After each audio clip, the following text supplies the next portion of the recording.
Good evening. Can you hear me now?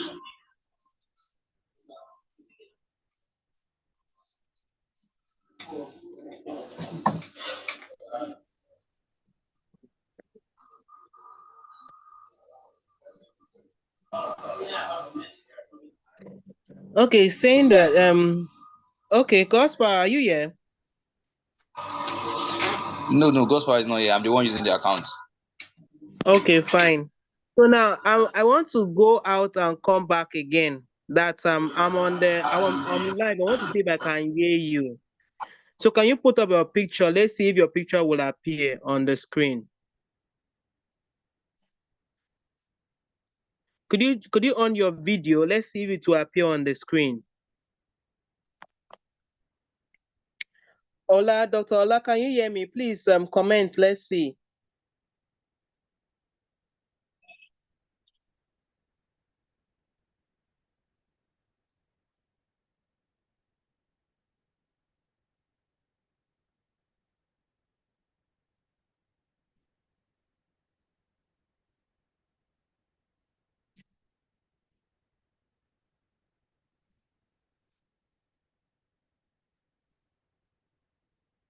No, it's not Gospel, it's Collins. But Gospel is even Collins' account.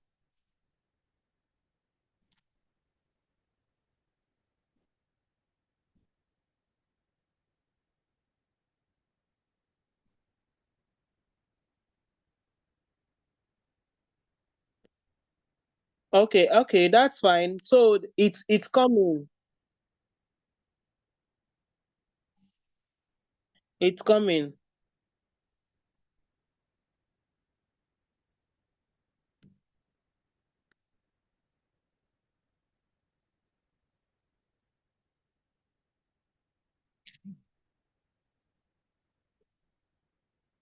Oh, are you there? Are you confirming this on YouTube?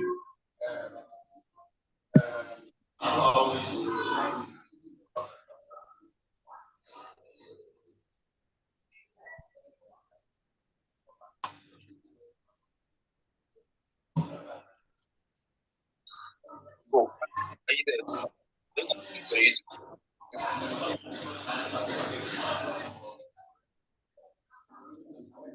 Okay, so that's fine. The YouTube is working perfectly. So I want to ask, are we going to go up and later join, or we just stay through like that till the time start at 8? I I think we should just stay here. Yeah, because it seems that when we go up, we have to do the whole process again. So we have to just stay. So Yeah. subsequently, what we'll do is I will come in 15 minutes to the time so that we won't have to wait another 15 minutes. Yes. Yeah, since we're able to get the main point. So 15 minutes to the time, you just come in. So now, have you seen another option for Facebook? Yes, but that is only if the Facebook is created with if I mean username and password. Okay, don't So let me worry. We'll see on how to. Doctor say you can go live, so we have to see on how to bring doctor in much later. But I don't know if you make doctor a co-host, if that will be possible. once you join, you become a host. Yeah, no, we cannot do that while the meeting is going on. Once it's 8, we are strictly on our program. We are not doing any other thing. We're not test running a thing. We are Then doing that means straight business.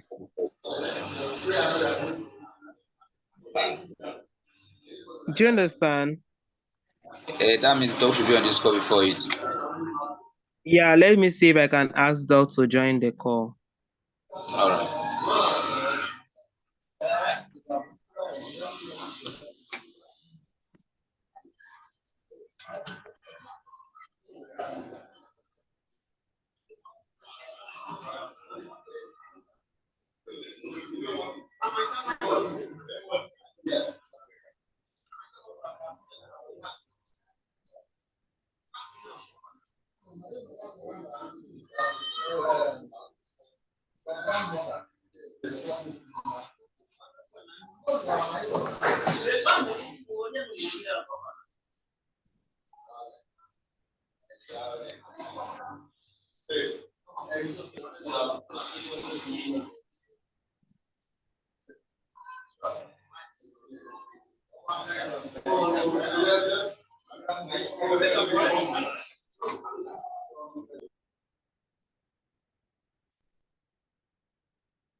Sorry, are you saying something? Yeah, doctor will be joining us now. He's joining us now. Okay.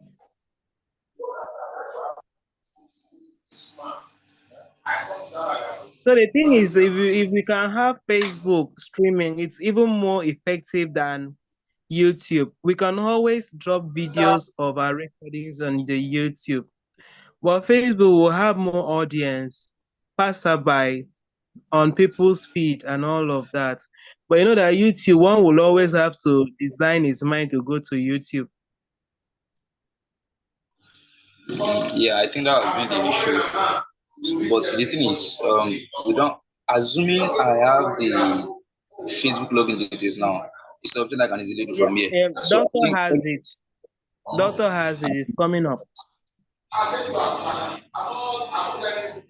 He has it. It's coming.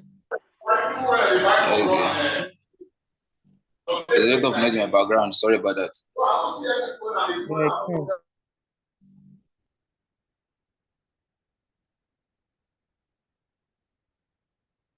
Okay, doctor say we should stay with YouTube. So we have to forget about the dusting. Facebook. That if we like live stream on Facebook, it's not possible for us to download a video, but on YouTube it's possible.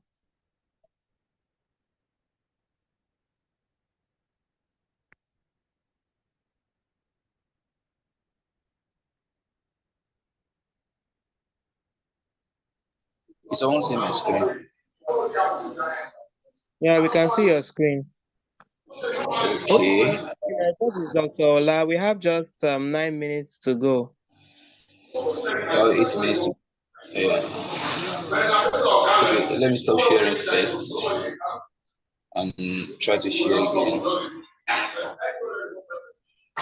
Okay. If I Doctor say you should transfer. send link for people to join the meeting. Resend the link again. You have to be sending the link at least 30 minutes to the time every day. So he says you should resend the link on the main group for people to join.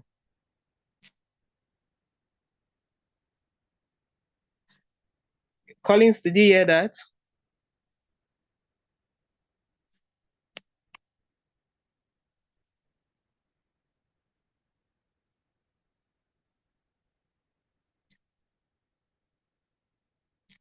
Okay, so I've transferred the post now. I want to show you something.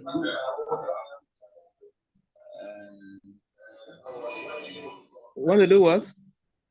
I want to show you the possible way to live stream on Facebook. But it's not even bringing it up here. Okay. Okay. Okay, I think this Zoom account cannot live stream on Facebook and YouTube at the same time. So if I want to do that, I have to stop the YouTube, which we don't want to stop now. Okay. Subsequently, subsequently, I feel this is what, because for the conference we just finished in future leadership conference, what we do is that there's this app we use to streaming something live. That's what it's called. The only people that will be at that back end is the speaker, moderator, and all of that. The rest will join through live streaming. It's Yeah, always okay. possible that way. So, but I'm going to ask Iwale how that is done. So with that, what will happen usually is that we connect on our YouTube, we connect on our Instagram, like we are live on Twitter, the old handles.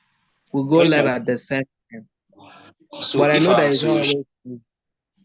can you see my screen now? Yes, I can So see your screen. if I'm Are you to the one live to stream share on the Facebook screen now, today, or Ola? no, I just want to show you how to. I am supposed to share on Facebook, so I will need the password and the username of Facebook account, Okay. Oh, I which we don't understand. have I yet. see that. I see that. Yeah, so And we cannot, even if we have it now, we cannot even put it because it's private. So we have to always do that 15 minutes too. Doctor has joined us.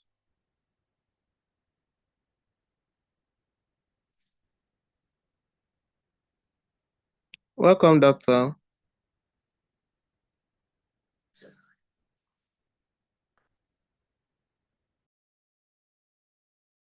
Hello, Collins. Can you hear me? Yes, doctor, we can hear you. No, thank you guys at the back end. No, Collins, let's just stick with YouTube. So the problem, thank you, Deme. The challenge with Facebook is, I mean, you can go there. We have our Dekemp 2 videos, but downloading those videos, is Collins not hearing us? Doctor, he can hear you. It's using two accounts. Collins, the first one is using a Tibet account or God's Powers account, but I he can can hear you. hear you. Yeah. So let's stick with the Zoom. Sorry, with the YouTube, so that we know that once we have finished live streaming, the video stays there. We can go and edit it, but the video is already there. With Facebook, we have to find a way to download it and start trying to upload it again on YouTube. So it's not the most convenient. And I mean, this is the Came at 5 celebration. It's not necessarily an open event. We allow people to register and they can attend. So if people are not registering, if they cannot be on YouTube, they can watch it later. So we don't need to be trying to be everywhere. I mean, we'll be everywhere with our hashtags and um, and nuggets, but that's it. So let's just stay focused, okay? And Collins, please remember to put the back end security so we can screen people that are joining. We don't have the experience from yesterday. Yes, I already put it on. Okay, thank you. I will just stay mute. I think you guys are fine to handle everything. Yes, doctor. Thank you for joining. Thank you.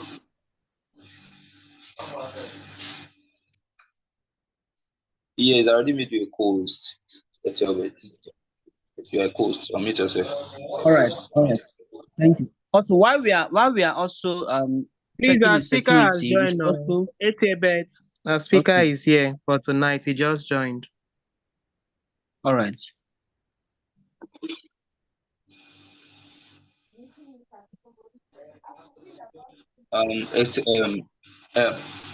It's uh, please help me with the speaker's name. Mr. Mark Idiahi. Okay, I am working on that. Well, instead, I can't share my screen. Collins, there's a lot of noise in your background also. Yes, dog. That's why I'm trying to unmute my mic. So I will technically be at the background for today.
Hi. I don't know. Are we not supposed to be made co-host? Hi, Albert. Olulola.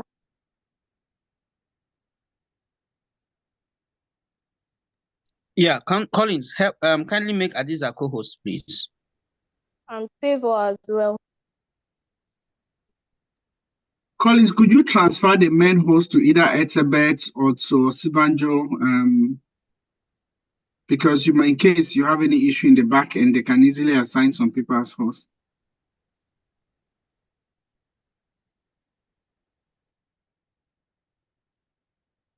All right, thank you. So okay.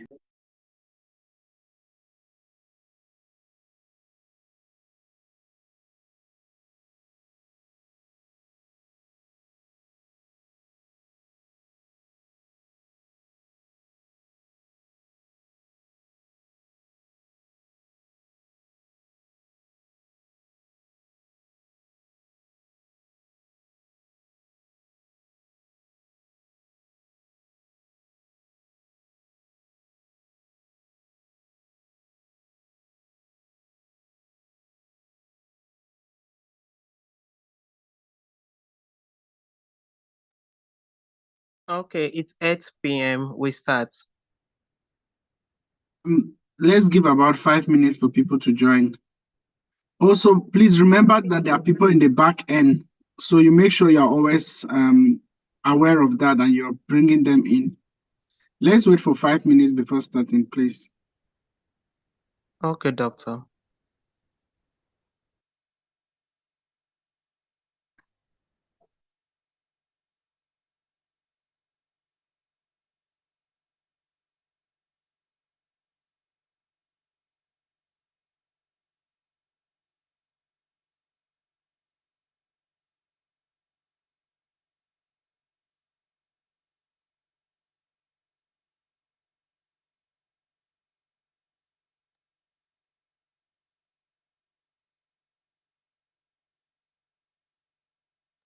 Ethelbert, you are the main host now. Please ensure to start the record. I've sent you the request.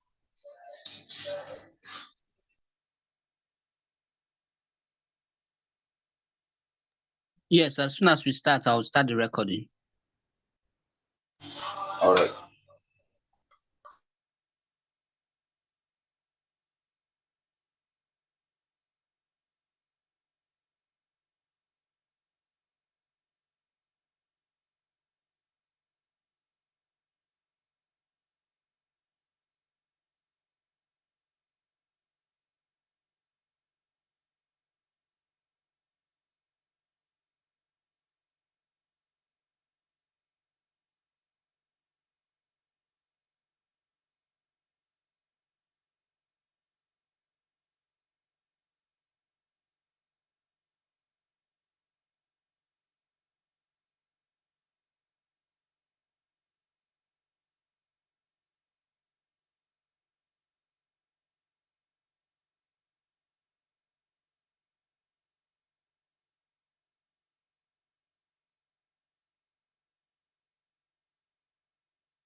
Ethelbert, please make my account a host, the one with Collins.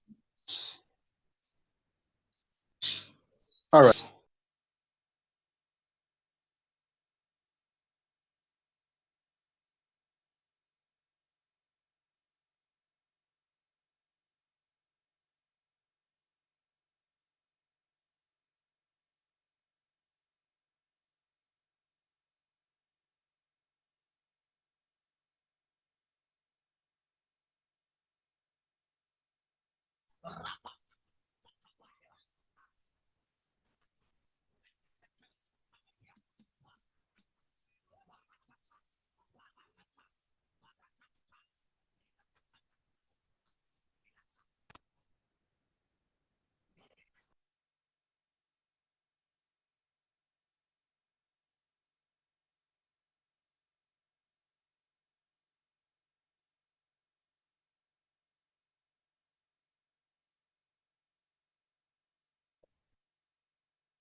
Favor, I think it's 8:05 from our end here. You may just begin while we also wait on for others to join.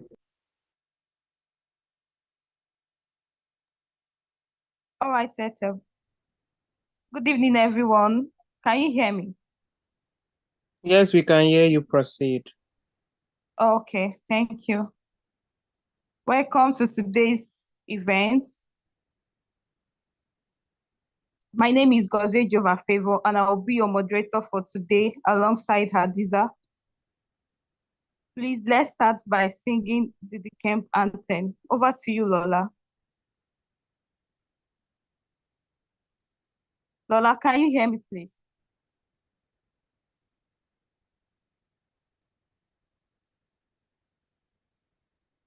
Hello? Yeah, Lola is on the call.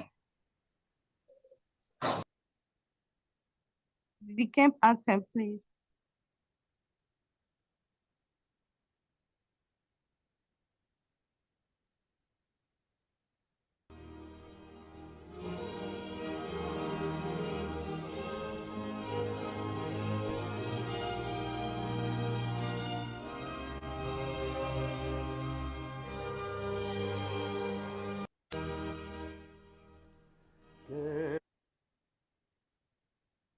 But is a great family of trust, love, and excellence, of oneness, togetherness, in all that we do. We aim to achieve great success through process when I learn to make our works much more better. Yes, process over results. Empires, resourceful people who support each other, knowing that till we all win, we are work in progress. Yes, we will achieve great success. That's what made Kelechi, who founded this noble group. Lord, please make us all winners.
Okay, thanks for that, Atmola.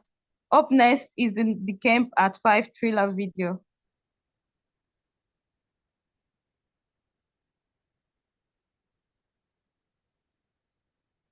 The most anticipated event of the year is here again, celebrating Dekemp at 5. The theme, an inch forward, the mindset of a transgenerational leader. Meet our speakers, Dr. Kelechukwu Onwukamike, founder, Dekemp, Engineer Deshino Jonathan Ojo, founder, AIGE Limited, Engineer Lufumilade Akingbagbohun, past national chairman of Nigerian Institution of Mechanical Engineers, Stella Ijoma Olugbemi, corporate expert and brand manager, Egbin Power PLC, Dr. Michael Taiwo, founder of Michael Taiwo Scholarship, and Mark Idahi, social enterprise developer.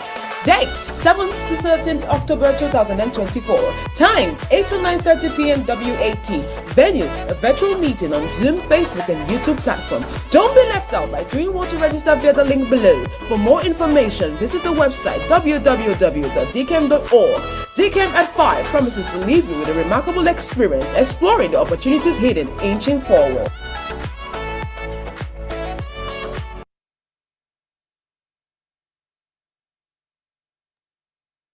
Okay, thank you. The video of the day, our Dekemp stories, will be by Ruth Chubo and Collins. Please, Lola, help us play the video. Hi, Ruth. How do you get your energy? Dekemps. Dekemp. Dekemp is a community of scholars, intellectuals, young professionals that is willing to make impact. Yes, this is a community that have Dr. Kelechukwu Awokamike. Hold on. He is not just a founder, he's also an author, he's a double PhD holder. His vision and leadership ignites a fire within me. Like before I met him, there was uncertainty about my purpose. Like I didn't even know where to be, like the environment I need to be to make my purpose happen. But meeting him, there was a mindset shift. I started seeing myself as a global person. There was a clarity in my purpose and there was a courage action from my end. So Dr. Kelechi happens to have helped me free from this limitation and cultivate a positive impact in my life. And that is why I'm not just a Dekemp. I am also somebody who has carried this mindset of inching forward. And is the reason behind my undiluted energy. Yes, that is how it feels when you have a community that supports you, that has like minds, and you can get resources about academics, about real life programs, and also it feels like home. And I invite you today to join this Dekemp at 5 to build a mindset of inching forward, a transgenerational mindset. And should I tell you to join? I don't need to tell you to join. Join Dekemps today. This is happening on Monday 7th, which is Sunday, to 13th of October, and it's starting 8 p.m. every day to 9:30 p.m. It is happening virtually, so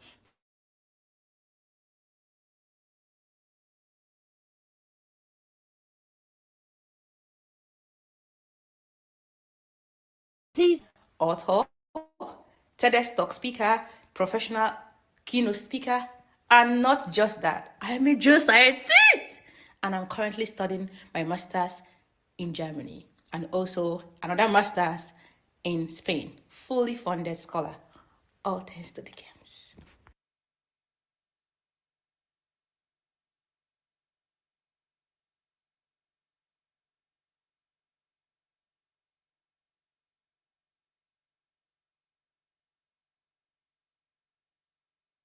Hi, my name is Collins Chukwunonso Ezea. I am a master's student at Northern Arizona University, United States of America. It's Dekemp at 5. Happy anniversary, Dekemp. This year's focuses on inch forward. What does it mean to inch forward?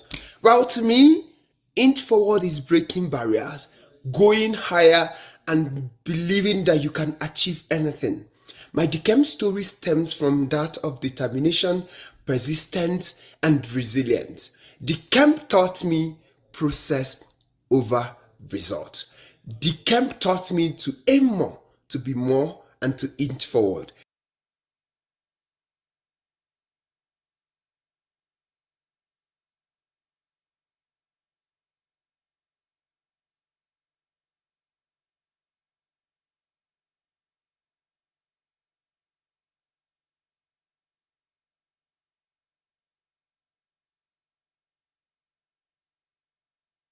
Night speakers and inspirational leadership coach. brand and communication strategist. He helps individuals and businesses alike to maximize their leadership potential for positive results. Again, he is a social enterprise developer, a leadership mentor and sought-after speaker on topics related but not limited to leadership, governance, growth, and collaborative development. He is the publisher of the foremost Pan-African magazine, the African Future Leadership Magazine. He is the convener of one of Nigeria's biggest leadership conferences and awards event, the Future Leadership Conference and Awards. He's an established author and he puts together various events and projects as a pivotal step in helping leaders and organizations define and refine their work, share knowledge, and make helpful connections in a vendor-neutral way. He is a certified Chartered Strategic Manager from Chartered Institute of Strategic Managers and Leaders, CISML USA, and a Fellow of the Institute of Corporate and Public Administrators of Nigeria. He is the founder of the Second Chance Care Foundation, an NGO that is focused on prisoners' reformation and rehabilitation. He has massive influence with his works on most online networks, and his works are inspired by the Holy Spirit. Ladies and gentlemen, make welcome the speaker of tonight, Mr. Mark Idiahi, who will be speaking on the topic, A Wholehearted Leader, Converting Perceived Weakness to Influence Notes on Inching Forward.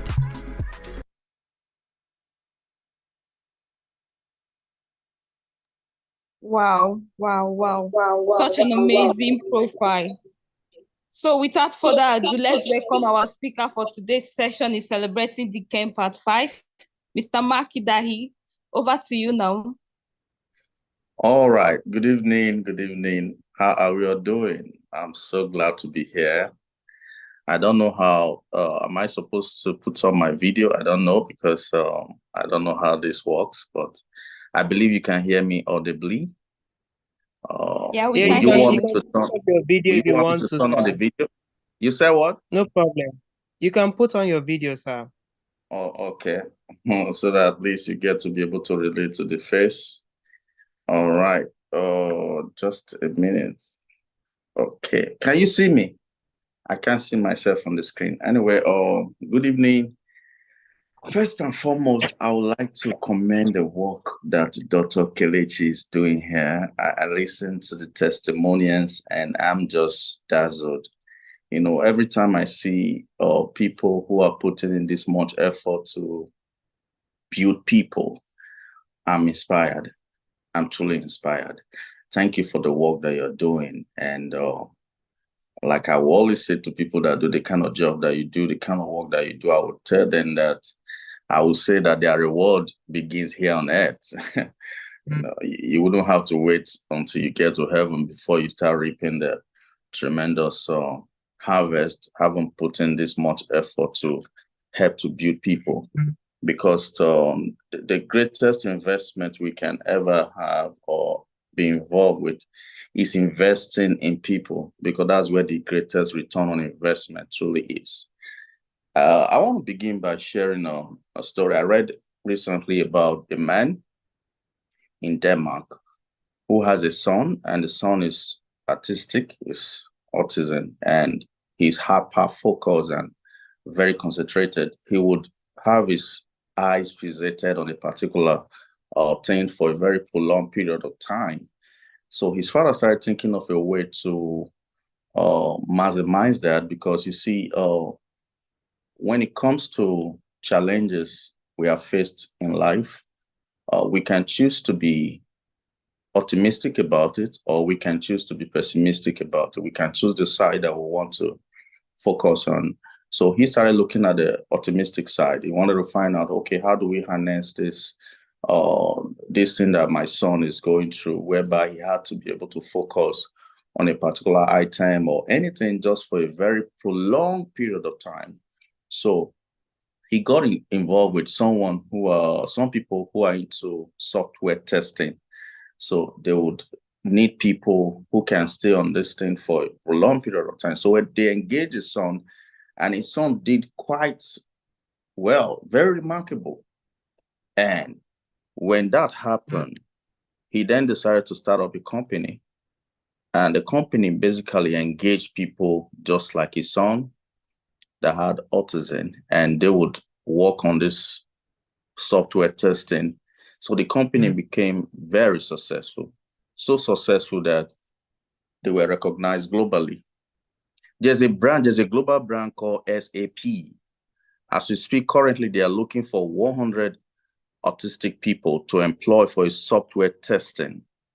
Now, I say this, I had to reference that story just so that I can lay a foundation for what we'll be discussing this evening, which is the wholehearted leader converting weakness to influence. Now, first of all, I need us to understand that leadership, the highest form of leadership is inspiration, your ability to inspire people to take action, your ability to inspire people to live a life of purpose. That's the highest form of leadership. And we cannot be talking about a wholehearted leader or the wholehearted leader without emphasizing the nexus between empathy and leadership. So there is a great nexus between empathy and leadership. And again, I would like to reference the man who is the leaders of all leaders that ever live and still live, the person of Jesus. The Holy Book told us that we have not an high priest that is not touched with the feelings of our infirmity, because he has been there, done that, and he obviously has a t-shirt to show for it. So the only way he could be able to empathize with the people, the only way he could feel what we feel, the only way he can relate with what we are encumbered with as a people living daily, is because he has been there. He was one time famished. He has been with our house. He has gone through all the things that we will go through. Hence, he can empathize. So when it comes to leadership, empathy is a big deal. And empathy comes by you being able to identify with the people. So you cannot lead the people you don't know, you cannot interact with. You cannot lead the people that you cannot identify their pain. So pain is our source of mission. Pain is a source of mission. We just had the 9th edition of our flagship event, African Future Leadership Conference and Award. And for the first time, I was able to share the story about my brother, my only biological younger brother, who passed about 16 years ago. You know, he woke up one day and he told me he was going to embark on a journey to Europe, going through the Mediterranean Sea and the desert. I tried to stop him. I did everything I could for us to reach a consensus and convince him not to embark on that journey, and that we could actually do something together on this side. But you know, when people make up their mind on something they want to do, you really can't. You can't stop them. So he embarked on that journey. And I was in touch with him. We kept talking and chatting, but until one of this cold evening, I got a call from someone and he said, your brother didn't make it. So, and that was so, my goodness, the trauma. I started asking a lot of questions. For a long time, I had myself, I felt I was responsible for that.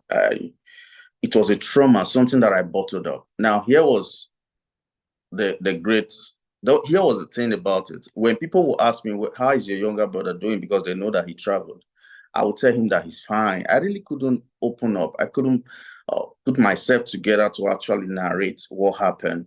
And to some extent, I feel that I hadn't really mourned him. I was trying to hide what happened. It was trauma that I've had to face for a very long time. So while all of that was going on, I started thinking of what could come out of this. So when you see me being passionate about young people, about mentorship, about leadership and all, this is the motivation behind it. So anytime I see a young person, I am seeing my younger brother in the person. I want to be able to make some contribution in a way that the person wouldn't have to go through what my younger brother went through. So for the first time in 16 years and 2 months exactly, I was able to share the story on that global stage for an event that was streamlined to Africa and aired on TV and all of that. But that was my way of healing from that trauma that I've had to bottle up for a very long time. And when the next speaker after me, Dr. Lucy, the CEO of African Summit, will man the stage to speak, she said something that resonated with me, and this is what she said. She said that there is pain. Pain is actually a source of our mission. In other words, for every pain and every trauma, for whatever we have had to go through in life, there is a message in there.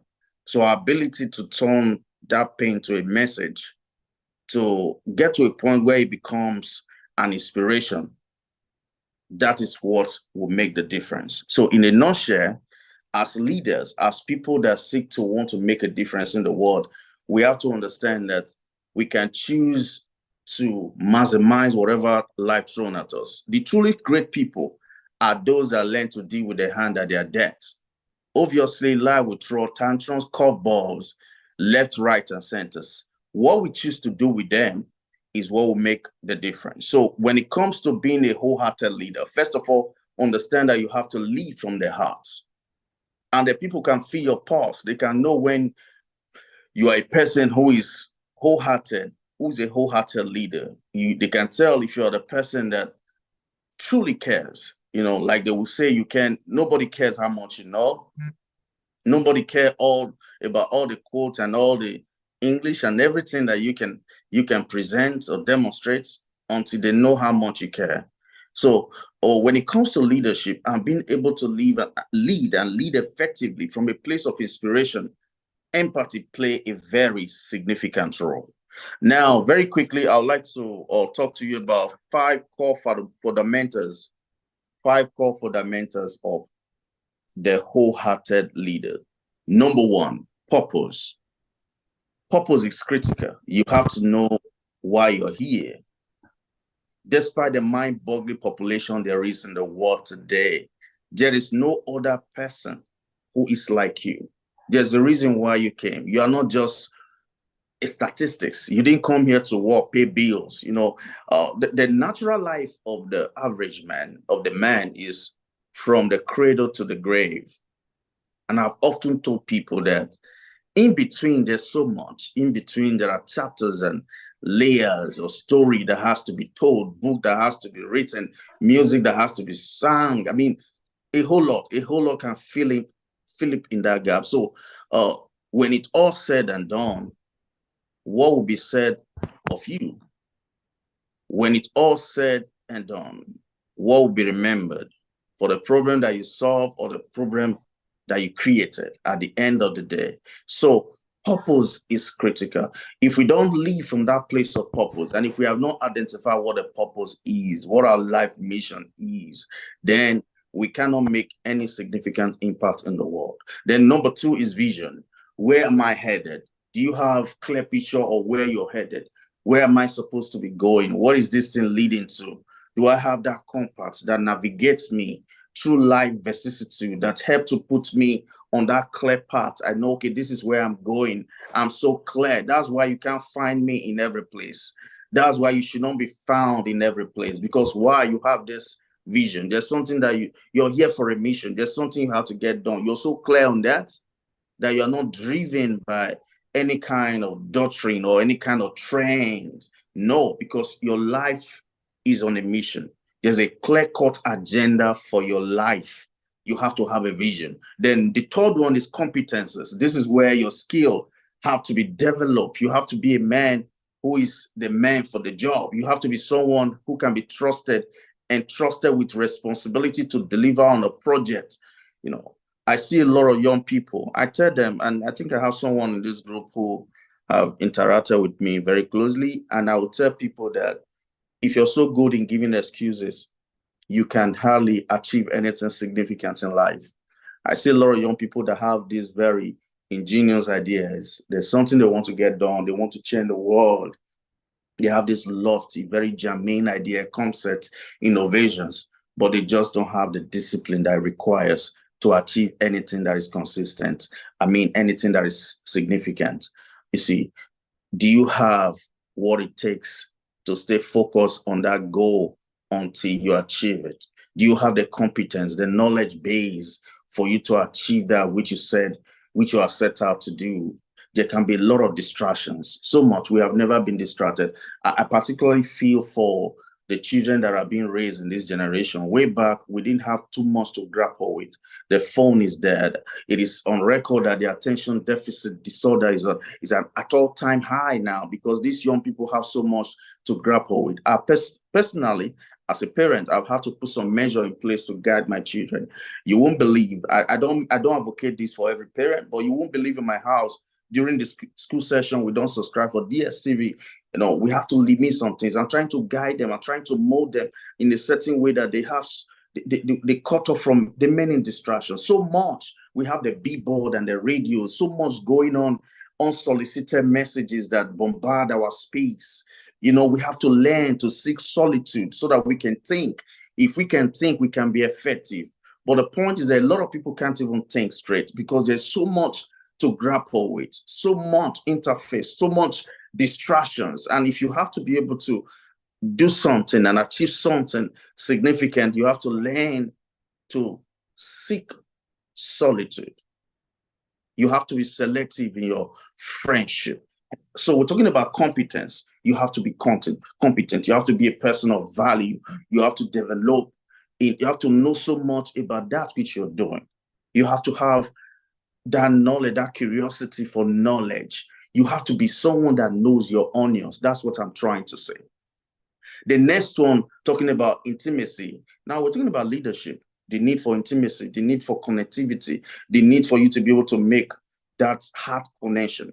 You know, I hinted that leadership is about the heart interactions, how you're able to make connections, and people can feel it. When you speak and you interact with them, they can feel it if it is coming from that place, that heart, that place. Is a heart-to-heart kind of conversation. Have you ever been in a conversation with someone and you just cannot make the connection? Somehow nothing is sinking. You can sense to relate with what the person is saying because there's a disconnect someplace, somewhere, because it's not a heart-to-heart connection. And for you to be able to make that heart connection, you have to understand the place of empathy. You have to understand, before I came in here, I've had to do a research about the work that you are doing. And I was, like I said, I'm inspired. You see, you have to get to know people for you to have that kind of conversation. The other day I was to have an interview. They invited me for an interview at the radio, and I had to do a bit of research on what I needed to talk, the statistics, the thing that I needed to talk about, because you don't want to be given an opportunity to speak and only for you to see that you don't seem to have so much to talk about. So you want to be able to do your research, do your homework, and be someone who is so vast, who is so knowledgeable about that area, you see. Now, I've had to go back a bit on competency again, but now on intimacy, talking about intimacy, as someone who is a leader, you have to be able to make heart connection. That's what I'm talking about when I said intimacy. You want to be able to make heart connection. And how can you make heart connection when you don't understand the place of empathy? I'll keep going back to empathy because this is what it is. This is what it means to be a wholehearted leader. You want to lead from the heart. And honestly, I have no apology every time I talk about leadership and I'm making reference to the leader of all leaders. One time on one occasion, they brought a woman before her who they said was caught in the act of adultery. You see, they were so armed with the law and they were ready to, they finally found something to hold him accountable to. No, and they said to him, this is what the law of Moses said, and this is what this woman did. What do you have to say? And they all had stones in their hand and they were ready to face him. And he didn't bother to engage them in a battle of words, because these people, they were legal luminaries. They know what the law says. They can quote and make references to all of that. But the scriptures told us that he stood down. Oh my goodness. If I were to talk about the stooping of this great leader, if I was to dwell extensively on the stooping, I wouldn't even be out of your way today. The fact that he stooped down. I'm not here to preach, but listen to this. He stooped down. Can we talk about the stooping? How the person we are talking about, the figure we are talking about, is someone that has all authority, made everything, the master of everything. First of all, let's talk about the stooping. He stooped down from a celestial body to a terrestrial body. Stooped down from the cherubims and the seraphims in heaven where he resides, came down to a dirty, stinking street called Earth because he realized that there was going to be any hope of salvation, there was going to be any hope of deliverance, there was going to be any hope of reconciliation. It was not going to be by what he said. It was going to be by what he did. So his action now have to speak, and it has to be from a place of empathy. So he stooped down. And when he stooped, he started writing on the ground. Some scholars said he wrote Amazing Grace. Some opined that he wrote different songs and all of that. But I'm not after what he wrote. I am after why he wrote the thing that he wrote on the ground. Because you see, when he wrote on the ground, he was writing on the ground, on the soil, on the dust, where man, we are told, was made. So he needed to make connection. In other words, his writing was indicative of a profound message, which is, hey, I am not ashamed to identify with your dirty places. He wrote on the ground. And while they were still busy talking, because they were so eager, they wanted to know, what is he saying? What is he saying? He stooped again and he wrote.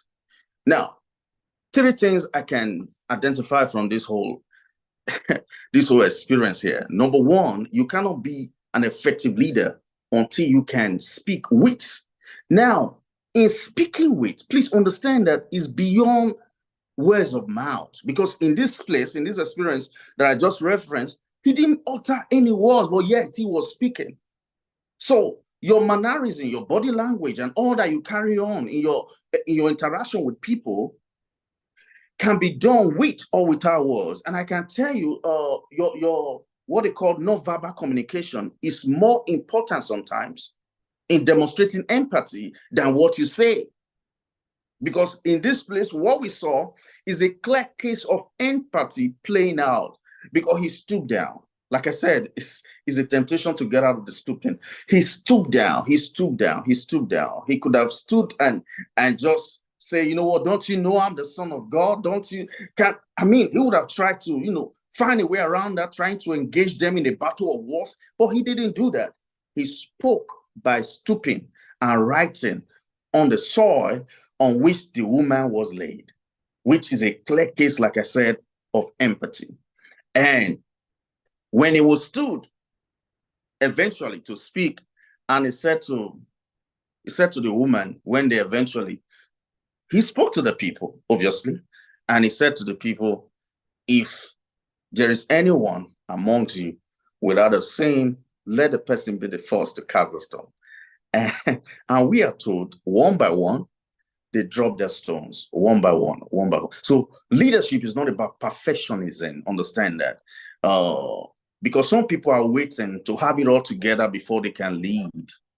If you wait to have it all together before you can lead, you might never lead. Understand that. This is how it works. He works on you, you get in the work, in the job, and you're being perfected as you do the work. If you wait to be perfect before you can make the move, if you wait to have everything together before you can make the move, before you can start that ground business, before you can lead that course, before you can start whatever it is that you want to do, I don't know what your next biggest project is. If you wait on a recline, on a rocking chair, someplace, and you just wait for everything to fall on your lap before you can make that intentional effort on your next biggest project, it will never happen. You have to take a step. So he told the people, if you have it all together, if you have it all together and you're so cute, you're so fine, no skeleton in your cupboard, you're so straight, you'll be the first person to cast a stone. And we are told they all drop. I can imagine the sound of stone dropping. They all drop their stone. Now he spoke. I told you, if you have to be an effective, a heart leader, if you have to be a wholehearted leader, you must be able to do all these 3. Number 1, he spoke to his adversary. Yeah, they were his adversary because they wanted her dead. They wanted to stone her. He spoke to them and he said, hey, if there be anyone among you who have no sin, let that person be the first to drop the stone. And we are told they all dropped the stones. And when he was done with them, eventually, he turned to the woman and said, hey, has anyone accused you? Has anyone condemned you? So you have to be able to speak for, you have to be able to speak to, you have to be able to speak with. The first one, being able to speak to, is simply a non-verbal communication of empathy. The actions that you carry out. Somebody in my team lost, we were preparing for this event, having all the press conference and doing a whole lot of things. Then one of the team members lost a sibling, and I got a word that this is what happened. I paused everything in the team and I said, now, no more campaign, no more posting. I want us to send out messages. I want us to call this lady. I want us to check up on this lady. And let's be sure that she's in the best frame of mind. Let's encourage her. Let's pray for her. And we all did that. And I called her personally, spoke with her, prayed with her, and we did all of that. Now, that lady, a few days afterwards, will send a message to the group and said, my goodness, that she didn't think she could make it, because when the thing happened, she just decided the approach would be for her to close down, and that would be it.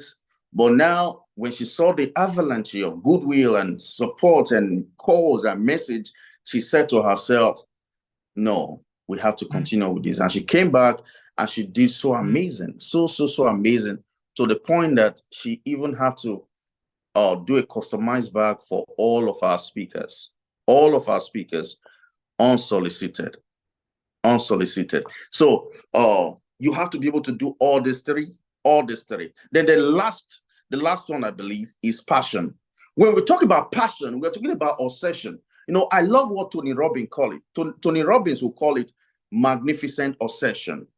A lot of people are not passionate. Hence, they don't get the kind of result they want to get. They don't achieve what they set out to achieve, because the passion have to consume you. It reminds me of what I listened to Bishop TDJ say one time. He said he decided to tour Nike, Nike, the brand Nike. So he went to the company and he just wanted to find out the corporate culture in that place. So when he got to the reception, he was greeted by this janitor who was busy cleaning the floor. And he engaged because he had made up his mind that he was going to relate with everyone across the spectrum. Every single person was going to talk with them, find out how they do the things that they do, all of them. He wasn't just going to speak with the CEOs and all of that. So now here he was with this janitor who was cleaning the floor, and he decided to, ask him a few questions. And the janitor would, go on to, now, he didn't mention his name when he asked him how he was doing. May I meet you? He went on to talk about the vision and all of that, their next biggest project, the design and the concept and the innovation. And he was so dazzled. How would a cleaner, in quote now, be so obsessed, so abreast with all that is going on in the company, to the point that he will forget to mention his name? And all he was talking about was the branding, the logo, the innovation, the concept, the vision, and the mission. That is what passion is. Passion, first of all, have to eat you up. Oh, wow. NEPA does what it does. So anyway, I have a standby. I have a backup plan. That's what we're talking about. We're talking about leadership. So you have to leave ready, man, for any form of emergency. So I can't tell you now the reason why you can no longer see my face is because NEPA took light or something, or the gen went off. No, you don't do that. You have to leave ready with a plan B. So that's what happened. You can see my face, and I'll keep on talking, and in a moment I'll be rounding up. Awesome. So he had that interaction. So he came back. In fact, in one of the books that he wrote, I think that was The Crushing or something, he referenced the particular incident. And I said to myself, amazing, this is awesome. So you have to be a person that's passionate. Have you met a young people in their prime, who are just purposeless, no passion for anything? You commit responsibility to them, and they give excuses. They are less, their thermometer is laced up with excuses upon excuses, why things can't be done the way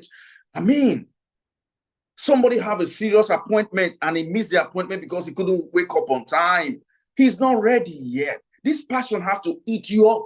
If you want it bad enough, there's no enough challenges, no enough obstacles. Let me reference, I'm I have no apology when I tell you that the Bible has to be. I just launched my third book, African Leadership Challenge, and sold out. I write book, I read books, but I tell you that the Bible has to be the biggest and the most referenced and the most insightful literature ever written. Because when I read it, I don't know about every other person. It's not a religious book. When I read that book, I get inspiration for my next project. I get inspiration for whatever it is across family, everything. So there's this incident in the Bible, and I will just reference this maybe before I round up now. This group of people came together and they said they wanted to build a house that would touch the heavens.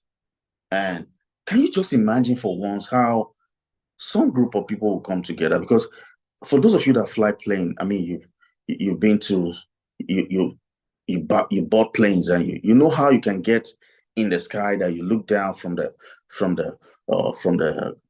side, from the glass, from the windows, and you can't see nothing except just clouds. Clouds, that's all you see. Nothing, no trees, no houses, nothing. And these people came together and they say, you know what? We will build a house. And this house is going to touch the heavens. And guess what? They were bent on this, and every day they were building. They were building step, brick by brick, block by block. They were building. They went at it every day. They were building. They were building. And guess what? God looked and God said, what? If I don't stop these people for this thing that they have decided to do, they would achieve it. I don't know how. I just don't know how, because I understand. I've been 55, I've been up there, and I know that we've seen the highest, the tallest building in the world. But here, these guys were bent on having it up to heaven. And guess what? God halted that project. He literally sabotaged their effort by creating disagreements, disunity, we are told, amongst them. Now, what am I trying to say? When you as a leader make up your mind, because you're driven by passion to get things done, whatever it is that you want to get done, there is no enough obstacle that can stop you. Not enough. But first understand that you have to live from your heart. You have to be a leader that lives from your heart. In communicating, you have to communicate from your heart. You have to be a person of empathy. You have to be able to relate with people. You have to know your audience so good so that there can be an area of relativity. Look at the testimonials. People having masters abroad, people doing great things all over the world, because this platform facilitated that. Amazing. If this is not inspirational leadership, I don't know what is. So when you talk about leadership, talking about wholehearted leadership, overcoming your weakness, first of all, I said something, and I'll say it again. It's not about perfectionism. It's not about perfection. You see, whatever your weakness is, maybe the last story, I love telling stories. One of my mentors called me a few months ago, and he said he want me to be the chairman planning committee of his 50 years birthday celebration, which I did. I did so well. So on the day of the event, when the whole event was winding up, it was his time to acknowledge and greet people. And he said something why he decided to appoint me as the chairman planning committee, because he knew that if he was to coordinate the whole process, he would mess the whole thing up. He said it by himself. And he said something that really got to me. He said, because he's so disorganized. I mean, he can have one leg of his shoe in the sitting room and another will be in the bedroom. And I was really inspired, because this is someone who is a leader and even a mentor, and he could own up to the fact that he has this weakness. You see, leadership does not overrule or try to hide and shy away from weaknesses. In fact, as a leader, your ability to identify what your weakness is, and sometimes you may have to assess it. Oh, you're not good in math, so there's no point trying to seek job that all they do is calculus and calculations. You get it. So what is your area of competence? What is that thing you're so wide you have come to identify that you're wired to do? Hence, you then major on that. perfect it, refine it, and become the very best at it, so that when it comes to you, people know this is who he is, and he's unstoppable in that area. Thank you so very much. I hope this makes sense for the time that was allotted, and understand that for every pain, there is a mission. Don't waste your pain. Your weakness was not meant to stop you. Your whatever it is that you may call weakness, because I don't call it weakness actually, but whatever it is that is some form of encumbrance and a form of hindrance, constraint, you truly want to do something, but this thing is kind of dragging you. Understand that that can be a source of inspiration. That for is your passion for whatever it is that you're called to do. Thank you very much.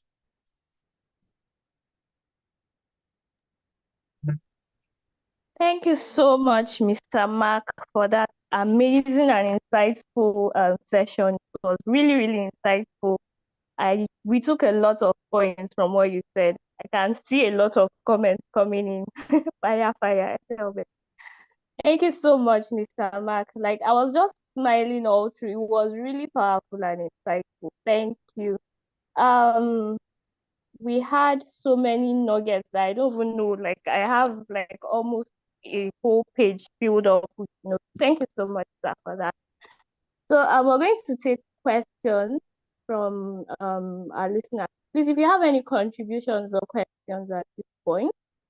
All right, Ethelbert's hand is up. Please go ahead, Ethelbert.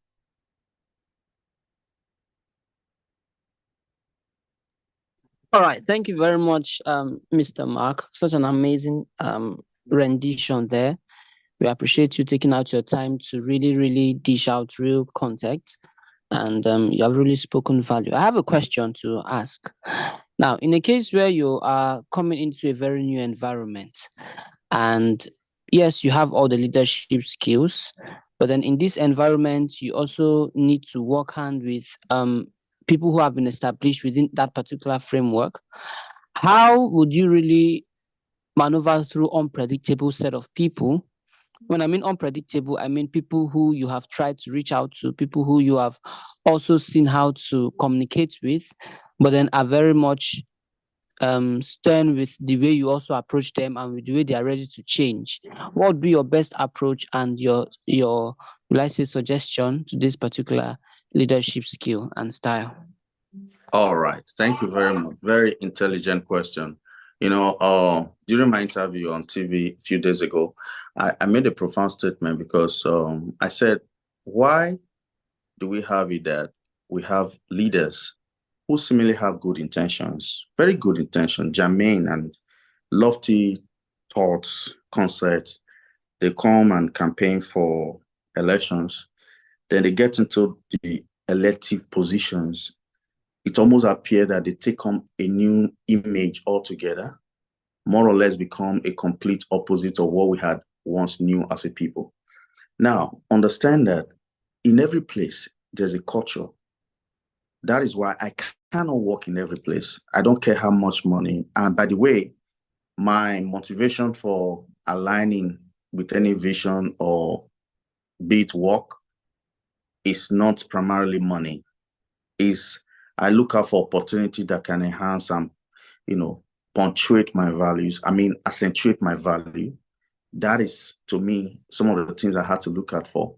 If I had to get into an environment and be subsumed and be overwhelmed in the culture that is not in line with my belief, it will choke me. Now, let me give you a topical case in point.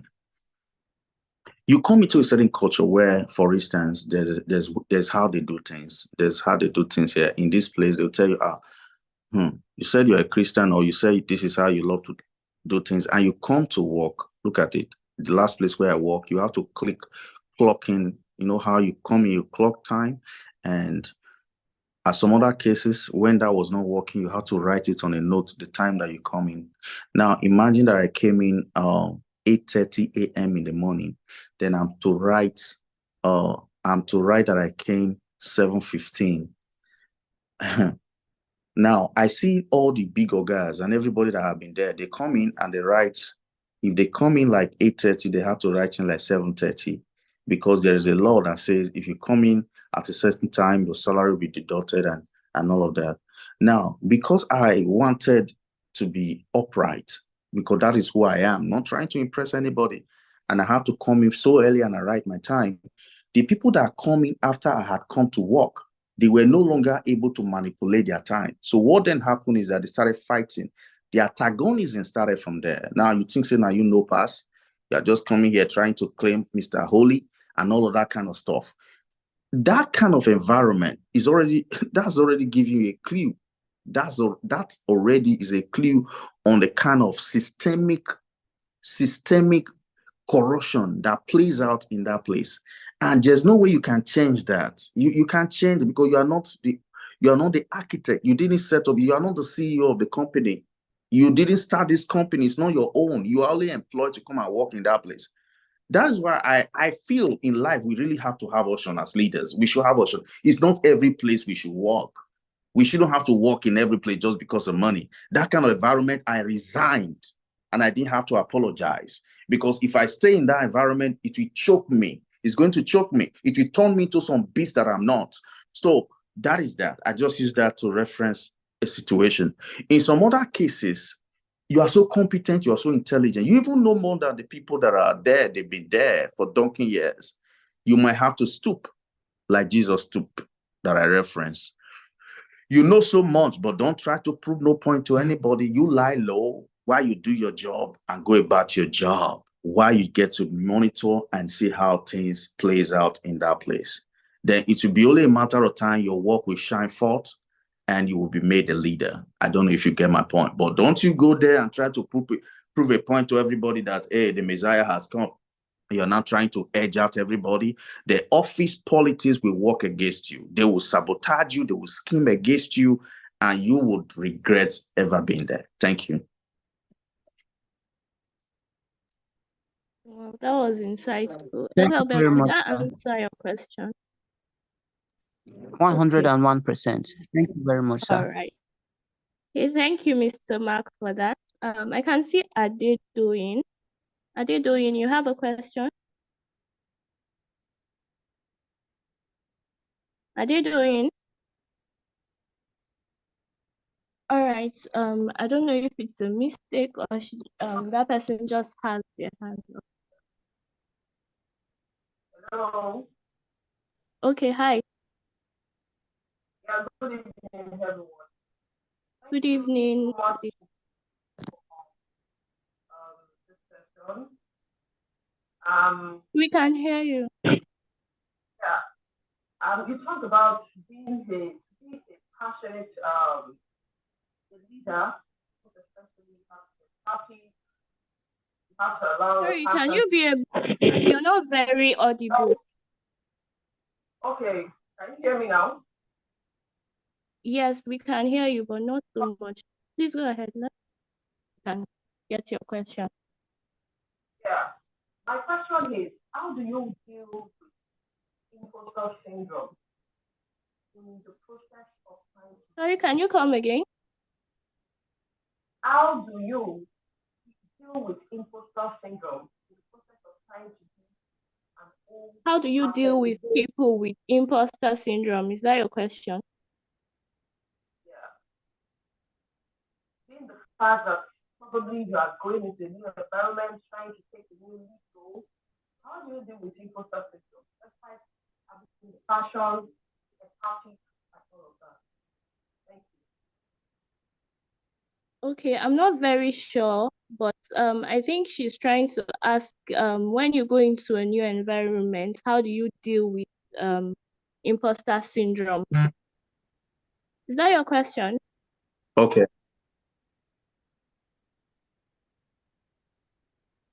All right, All I right. think If that's okay. All right. Good. Thank you for helping to amplify the question. Beautiful. Imposter syndrome. How do you get into an environment and you're having to deal with? How do you deal with imposter syndrome? I see. This platform is for leaders, right? Exclusively for leaders. If you're here, it's not an accident that you're here. And the founder obviously has put in so much work. And I believe one of the objectives is to help raise leaders. people who understand what is identity, how to identify what your true identity is. When you know who you are, the world will not have to tell you who you are not. When you know who you are and you come into an environment, the environment should not change you. In fact, one of the sole responsibility of leaders in any place is to, I love, the topic has to do with influencing people, how you can convert your weakness to influence. All right, beautiful. How do you come into an environment and you're able to play that role? You're able to influence people positively, without being becoming. The law of transformation. I always tell people that when you hang out with people, when you come into an environment, wherever it is that you are, whether it's an office or in politics, two things can happen. You will either become like the place, or you try to influence the place to take on your values, your morals, your philosophy. And sometimes it can be really difficult, especially when you do not have as much power. You're not coming in as you're not the founder. You don't have that authority to do that, which is why, in responding to the previous question, I say you have to stoop low to conquer. Stoop low to conquer. I like that now. Stoop low to conquer. You have to really stoop low, observe the system and all of that. But imposter syndrome is not about the situation. It's not about the environment. It's about it's about you as a person. So it is not the environment that should not dictate who you become. All right. It is you're being clear of who you are, that enable you to be in that place, come in that place, and you know who you are, you know whose you are, and you know what you're there to do. Hence, you don't take on a new character. People change. People take on new character. That's why I said to people, if you have not met someone, let's say for the upward of 2-3 years, never assume that by the time you meet them, they are still the same people they were the last time you met them. People change. I had a friend, we were childhood friend. I was his best man when he got wedded. We've not met for a long time. So we met in Europe when I traveled to Germany. And this guy is a complete opposite of the guy that I once knew. Now he casts his passion on leader. He said things I shouldn't even have to repeat. Now I asked him, I looked at him in the eyes and I said, what happened to you? What in the world happened? What happened to him is he got involved with people with the wrong philosophy, ideology about life. Now is a complete opposite. So people change. So it is who you are that matters. You're being clear of your identity. So when people talk about imposter syndrome, I've always this has always been my word to these people. If you know who you are, you will not have issue with imposter syndrome. Just get clear. Be clear on who you are. Who am I? How can I get in a certain environment? All of a sudden, I began to act, think, do things in a certain way. I never really knew who I was. That would be my response to that. Thank you. All right. Thank you, Mr. Mark. That was very beautiful. Be clear about who you are, be clear about your identity. So imposter syndrome has no power over you. So thank you. Victor, your hand is up. You can go ahead. Okay, good evening, everyone, and thank you very, very much, Mr. Mark. Yeah, this was a very powerful, will I say, lecture. And for me, I am a storyteller as well. I love the examples you gave because they are really relatable. Especially when you summarize it by saying um, we should turn our pains, see opportunities in them into missions. But in fact, I was just thinking about something and you just spoke a little about it based on your environment. And the idea that came to me was like, many of us young people, especially with the current economic state in Nigeria, have very brilliant ideas. We are clear about what we want to do, like a long term.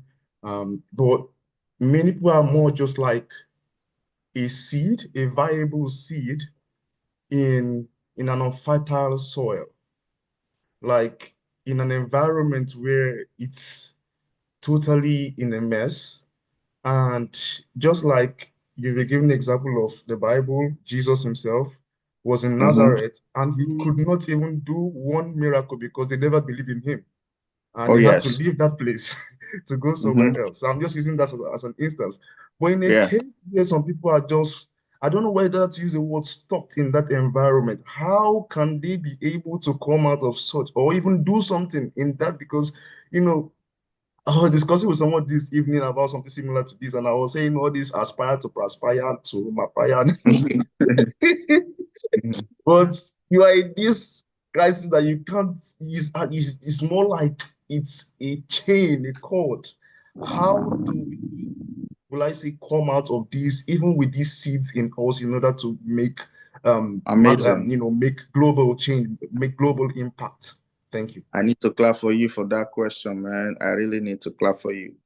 Very, very profound. Very, very profound. Nothing choke, nothing. Listen to me. Nothing choke ideas. I mean, I'm talking about lofty, ingenious ideas like the wrong environment, the wrong habitat. See, the fish never have to go to swimming lesson to learn how to swim. The eagles never had to go to fly school to learn how to fly. So the God that designed us, every one of us, designed us for a habitable environment. Listen to this. Habitable environment where your masculinity, your gift, your creativity can strive. So if you happen to be in the wrong environment, it will stifle your ideas, it will choke you. Not that your idea is not ground, not that you're not you don't have ingenious ideas. It just could mean that you are in the wrong place. Let me give you a topical case in point. I used to live in a place. This place, oh my goodness, so noisy. Everybody noise every day. And I thought to myself, with the kind of person, I'm not the kind of person that is into the work that I do has to do with mind. I use my mind. You see, I use my mind to think. I use my mind to conceptualize ideas, to make money, to make impact in the world. That's the kind of person that I am. I'm not a bricklayer. There's nothing wrong with being a bricklayer. I don't do physical work. Do you understand? So for the kind of person, I was tired of living in that kind of environment. It was very toxic for me and my children. Everybody's envying everybody. What do we even have? Maybe just two cars or one car, but everybody's envying everybody. The environment is so toxic. And I said to myself, it's about time I left this place. And guess what? I moved away from that environment. It's just barely 1 year. My productivity has tripled. I've written a book. I've done a lot of things. I can't begin to quantify the leap in productivity simply because I moved away from a certain environment that was hitherto very toxic. Okay, some people might need to travel. I said in the conference on Saturday, I know we try to discourage people from traveling. A lot of people might need to leave this country before their gift can have a greater expression that they should have. Some other people might have to remain in the country because maybe they are the remnants and people that will bring about the change. But you know what I discovered? All the people in this country that were, I mean, once leader that has once led this country for any very prominent leadership position, they have had to move away and they stayed in Europe, Germany, wherever, United States, United Kingdom, and they lived their school there for a long time before they came back to the system and got involved in politics and became leader. A lot of them. Just do your research yourself. So what I'm trying to say in a nutshell, look at this. I don't know why this place, I'm not usually like this. Udome will know that I don't come to any presentation, I'm referencing the scriptures like this, but it's just on me today to do this. Look at in Romans chapter 12, and I don't apologize for it though. In Romans chapter 12, Paul says something. Look at what he said. He said, I beseech you by the mercy of God. The word beseech there is Biko, Mabinu, Ejo in Akwa Ibom, you just, when you say somebody, I beg, he was practically begging. He was begging the people. He said, I beg you, I beseech you by the mercy of God that you be not conformed, because conformity is the jailer of destiny. When you are conformed in the place, you are done. When you conform to the system and the culture in the place, you are gone. So, in other words, he was dealing with the culture of a place that will stifle your spirituality, your creativity, and all that you're created to be in life. So the word, my response to you is this: you need to identify, you need to understand, or find out rather, if where you are is where your gift is meant for. You need to find out if where you are currently operating from right now, where you are right now, where your demos are right now, where your residents right now, you need to find out. Because some people, let me tell you something, the miracle you'll be praying for, the break you'll be anticipating all year long will never happen until you took a shift, until you move away from that place, to other place, to another place, and that place where your gift should truly have expression. Thank you. All right, thank you, Mr. Mark, for that brilliant. Thank you for that brilliant response. The wrong environment can stifle the most brilliant mind, and I think in a lot of ways, a lot of people can relate to that. We have Rakib Akambi. Please go ahead and ask your question. Okay. Good evening, Mr. Mark, and thank you so much for this insightful presentation. So, my question is that looking at this current political system in Nigeria, which is full of self-centered individual, which are only focused on their own pocket. And for someone like us, in which want to take the bold stripe of actually engaging in the politics, and knowing fully well that you're going to meet these self-centered people, what kind of advice are you going to give us in such a way that we can be able to positively impact the institution, in such a way that we can be able to relate with people and they won't see us as an alien or a saint or someone in which they can relate with in such a way that can be able to flow with them and work together in order to move this society forward. Thank you. The latter part of the question, but the beginning part, I didn't quite get it. Did you by any means ask how can we get into politics without having the culture there impact us negatively, something like that? Can you just rephrase that? Or Yeah, repeat that? yeah. Let me. Okay, so what I'm trying to say is that the traditional culture of Nigerian politics is revolve around being self-centered, just after your own Good. pocket. Good. It's okay. I've So gotten it. I've gotten it. for I've gotten someone like us who doesn't want to lead his or herself, but want it. to Good. also impact the society by joining the politics, Mm-hmm. how can we positively impact the institution in such a way that we Beautiful. can be able to work together with these people and not see them as I've opponents, gotten it so that we now. can work together and I move the get it. society forward. I get it. Thank you very much. In my most recent book, a chapter of the book was devoted to this. I call it, it's titled The Politics of the Money Bag and the Bane of Godfatherism. In that chapter, this was what I was zeroing in on. It appears in Nigeria today, if you don't have a godfather figure, and you don't have so much money, stash up so much money, then even though you have a very good as you have an aspiration, even though you have good ideas, you may never stand a chance, right? Now, my response, or what my recommendation to this is, we need a revolution, and my type of revolution is not a revolution with, it's not a bloodshed where people have to kill and mail, and that's not the revolution that I subscribe to. I have a particular quote. I'll just paraphrase it. Is by Margaret Mead. She was asking a question. She said, has there ever been any significant uh, change, transformation, transition in leadership ever anywhere in the world that was fostered by just a group of people, some collective, some individual. Can we, looking at the Nigerian situation right now, a lot of people have given up on the possibility that we will ever get it right. Let's be honest. I'm on the forefront of this. I've done African Future Leadership Conference for the past 9 years now. The last one was the 9th edition. Somebody like me, I've had reason to ask myself, are you just wasting your time? Come on, what are you talking about here?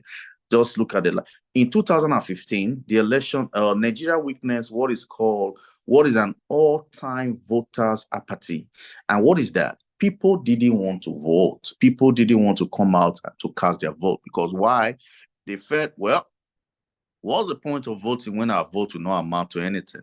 So they didn't come out. So it was on record that the voters' apathy was at all-time high. Then in the last election, the last one we had, you saw the renaissance. You saw how that a lot of people come out. The hope was high, the anticipation. People wanted to, for the first time, everybody wanted to vote. Grandmother, grandfather, everybody wanted to vote. But at the end of the day, we saw what play out again. The optimism, the passion just dropped once again. Now the question is, how do we have young people who can actually bring about transformation? Because what we have been called, this is my area, allow me. We have, let me tell you what has been playing out here. We have been caught in a web where we have had to choose between two lesser evil as a nation. We have been caught in a web where we have always been faced with the option of choosing between two lesser evils. So the question is this: does it mean that in this nation we don't have good people with altruistic, intention, people that really have this capacity, health-wise, intellectual capacity, all that it takes to bring about a change? Don't we have such people? We do have those people. What happened? They shy away from politics. Why? Because politics, they say, is dirty. And I said on Saturday, politics is not dirty. It is people that bring their politics into politics that makes it dirty.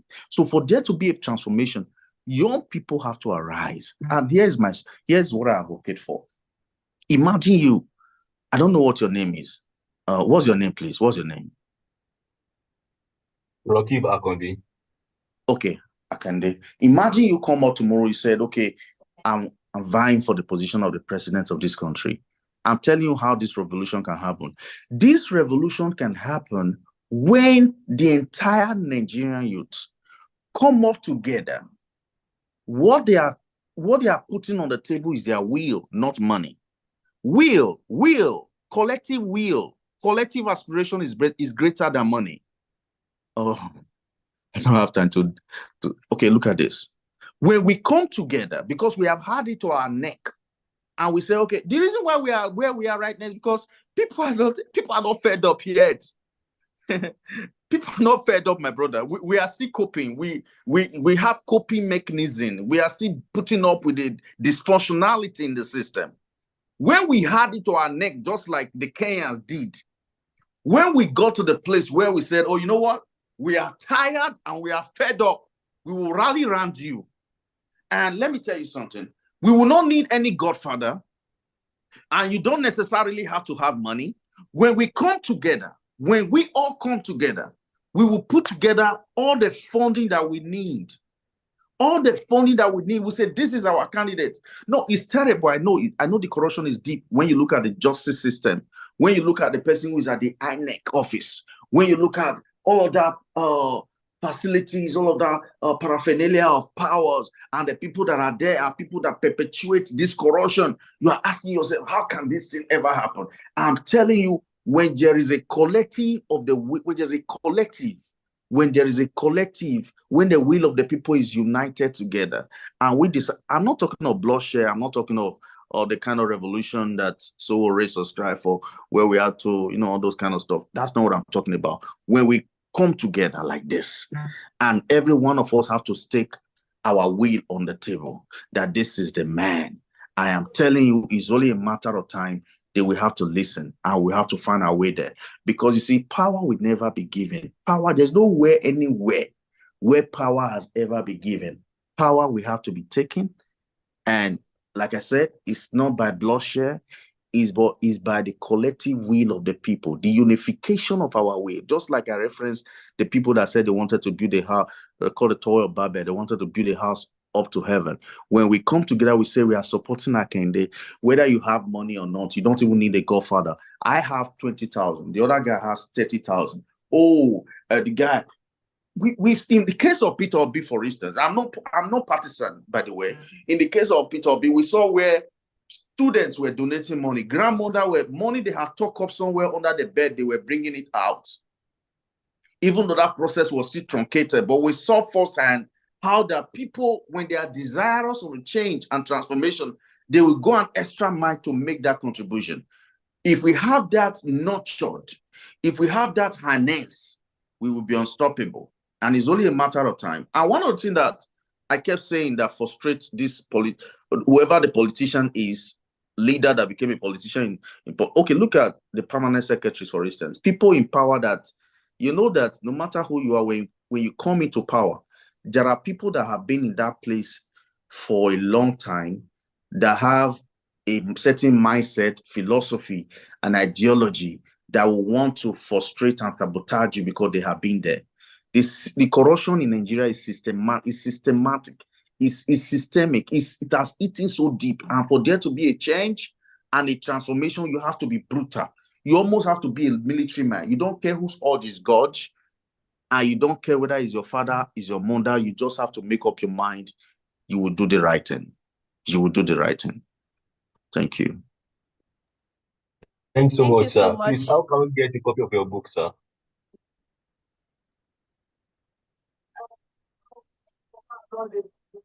Hello.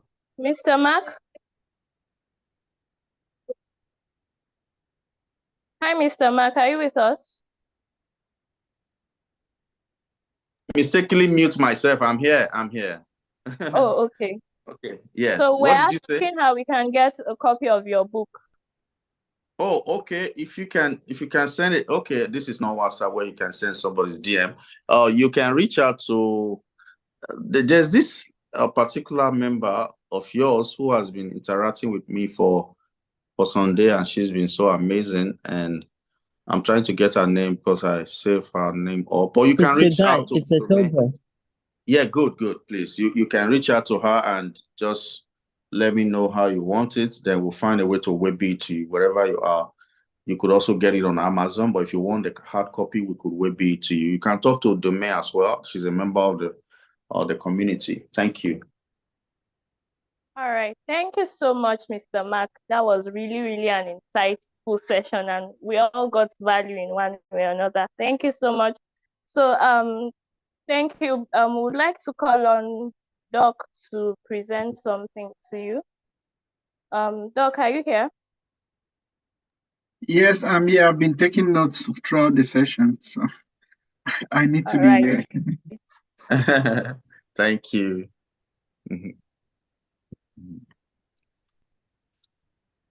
So first of all, Mr. Mark, what a session. Amazing. Thank you so much. Thank you so much for the time. Thank you for demonstrating to us what it means to be an empathic leader, a wholehearted leader. Thank you for sharing your story. I think that's very, very difficult, being vulnerable, and really demonstrating that being a leader doesn't mean you don't have things that bother you, or you don't have things you struggle with, or you don't have things you don't even know how to figure out. We are not some superhumans, right? I think that's really kind of you to share, and it's also nice that you choose us, right, to open up and also provide us that real life experience of what it means to be a wholehearted leader. Thank you so much. Thank you for what you do. Thank you for your intentionality towards the young people, towards us. Looking forward to a future where we can look back and feel that we are leaving a society to our kids better off than we met it. So thank you very much. I mean, on behalf of Dekemp, if you could move to the next slide. So on behalf of Dekemp, we would like to present this award for your extraordinary contribution towards the success of Dekemp 5 celebration. So we really, really appreciate your being here and hopefully in the future, this will be a physical one. Where I was just telling the first speaker, and that's also the point you mentioned, like you don't start with everything figured out at the beginning, right? And that's our philosophy is direction over speed, is process over result, is inching forward, just learning on the way. And we hope we celebrate in a couple of years, perhaps Dekemp, it's going to be a physical event that we can actually have these awards. And I promise, I hope to write it down somewhere that for every speaker we have had since our very first second anniversary, that we would present them the physical awards at some point. Thank you. Thank you so much. Thank you so much, sir. Thank you. Thank you. I appreciate it, sir. Well, thank you so very much. I sincerely appreciate it. You're welcome. Wow. Yes. Thank you, everybody. Thank you, Mr. Mark, for your valuable insights. Thank you for teaching us so much about leadership, about being an empathetic leader. And thank you to all our listeners. Thank you to everybody for participating. So I think our time is far-fetched. The one for tomorrow, show the presenter. Good, before I forget. Thank you. Yes, okay. So our presentation for tomorrow is going to be with Stella Ijeoma. Same time, thinking forward, strategies for ensuring continuity in leadership. So same time tomorrow, 8 p.m. to 9:30. So I hope we'll all turn up. Campites, thank you for being here. All right. Okay. All right, bye-bye. Ethelbert, please return the host back to me.